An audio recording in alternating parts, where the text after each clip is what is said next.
দোয়া করি তোমার একটা মেয়ে হোক, কারণ ছেলে হইলে ছেলের বিয়ের পরে আর মায়ের থাকে না, বোর হয়ে যায়। তোমাকে বলতেছি না কিছু, খালি বলতেছি আর কি, ছেলে মার থাকে না। ওই দিন একটা শাবানা সিনেমা দেখছি, শাবানার যে কষ্ট, ছেলের বউ ভাত খাইতে দেয় না, কাছে না রাখে না, ছেলে জন্ম দেয়া অনেক কষ্ট। তোমার বান্ধবী সবার বিয়ে হয়ে গেছে না? হ্যাঁ মা, আমার আগেই সবার হয়ে গেছে। এগুলোর সাথে এত ফোনে কথা বলো কিভাবে? মানে সংসার করে না এরা? হ্যাঁ, সংসার তো টিকবে না এদের। না বুঝো না, সবার তো আর তোমার মতো শাশুড়ি নাই। আমার ছেলেকে দেখছি, তার বড় ভাইয়ের বাচ্চাগুলোকে যে আদর করে, যে আদর করে। আমার ছেলের মনে মধ্যে মনে একটা ইচ্ছা আছে, ওরও একটা সন্তান হবে।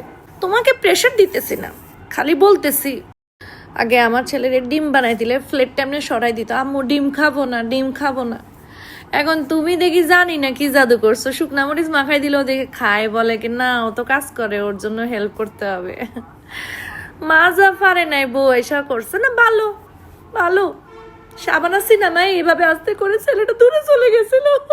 সালাম ভাইয়ের নাতিটা যে সুন্দর ইংলিশে কথা বলে, ওই যে ক্যামব্রিজ অ্যাডভান্স লার্নিং আছে না, নাতিটাকে ওই যে ও যখন 5 বছর বয়স তখনই ওকে ইংলিশে ভর্তি করছে, বুঝছো?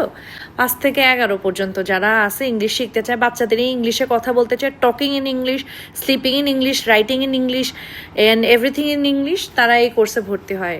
মানে যে ক্যামব্রিজের মতো করে ওদেরকে একদম ইংলিশে পাকা করে দেয়, একদম পাকা করে দেয়। ট্রেক গ্লোবাল কনসালটেন্সি আছে না, ওখান থেকে করে। না তুমি তো আসলে বাসায় কথাই বলো না, বাচ্চা কিভাবে কথা শিখবে? নাতি হয়নি তো কি হয়েছে, এগুলো খোঁজ খবর নিতে হবে না। এইভাবেই সাবানারে দেখছি দূরে সইরা যাইতে। মাত্র 3 মাসের কোর্স। তোমার আমার কথা বিশ্বাস না হলে ফলো ফ্রেন্ড ফয়দা করো, ওখানে 3টা ফ্রি ক্লাসও করা যায়। করাই, যদি তোমার খারাপ লাগে ফরাইও না। আমি কিছু বললে তো তোমাদের ভালো লাগে না, জামুগা আমি। ওয়ালাইকুম আসসালাম। তো তুমি যে, হ্যাঁ ঠিক আছে, শোনো, তুমি যে এত বড় হইছো, তুমি কি তোমার বউর কথা বেশি শোনো না মার কথা বেশি শোনো? হ্যাঁ, তোমার মারে দূরে রাখছো কেন? দূরে কেন রাখছো? তোমার বউর কথা, বউ ঝামেলা করবে তাই? হ্যাঁ, এতগুলা ফলাফাইন ফয়দা করছো, বউর কথা শোনো বেশি। হ্যাঁ, বউর কথা শোনো, মার কথা শোনো না।